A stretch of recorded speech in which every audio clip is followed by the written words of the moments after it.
Everyone welcome to my channel. నేను మీ లక్ష్మిని. Gayatri versus సుమాలో వాళ్ళిద్దరిలో ఎవరు టాప్ 15కి వెళ్ళాలని మీ అభిప్రాయము, మీరు ఏమనుకుంటున్నారో ఒకసారి కామెంట్ బాక్స్ లో కామెంట్ చేయండి.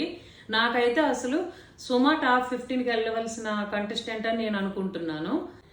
అసలు ఎంత కష్టపడి చేసింది సుమా నన్ను అడిగితే అసలు చాలా స్పైసీ టాస్క్లో అయితే అసలు జెంట్స్తో పాటు ఈక్వల్గా చేసింది. ఫస్ట్ బెలూన్ ఊది తనే పగలగొట్టింది, మళ్ళీ మధ్యలో అనమాట అది స్పైసీ అది తిని చేత్తో కళ్ళకి అనమాట టచ్ చేస్తే కళ్ళంతా వాటర్ వచ్చేసింది. వాళ్ళిద్దరు అమను దీపక్తో సమానంగా అసలు తను అయితే ఆ స్పైసీ తినటం అయితేమి, బెలూన్లో హెయిర్ నింపి వాటిని బర్స్ట్ చేయటం అయితేమి చాలా చక్కగా చేసింది తను.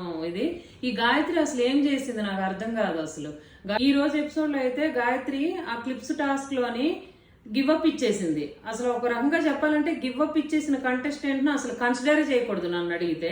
నిన్న టాస్క్లో కూడా తను ఏమంతో పెద్ద అయ్యో పోనీ నిన్నటిది చూసుకొని వాళ్ళు ఇచ్చారంటాకి లేదు, ముందే చెప్పారు జడ్జెస్. ఈ రోజు ఫస్ట్ నుంచి ఎండ్ వరకు ఎవరు పార్టిసిపేట్స్ అయితే కరెక్ట్గా ఉంటుందో వాళ్ళని టాప్ 15కి పంపిస్తామని కరెక్ట్గా చెప్పేశారు క్లియర్ గా. అలా చెప్పినప్పుడు అసలు గాయత్రిని ఎందుకు పంపించారు, తినని సుమాను పంపించుకోకుండా? అసలు సుమాకైతే అన్యాయమే జరిగింది అనుకుంటున్నాను నేను. మీ ఒపీనియన్ ఏంటనేది కామెంట్ బాక్స్ లో కామెంట్ చేయండి. మా ఛానల్ ఫస్ట్ టైం చూసిన వాళ్ళు ఎవరైనా ఉంటే సబ్స్క్రైబ్ చేసుకోండి, లైక్ చేయండి, షేర్ చేయండి.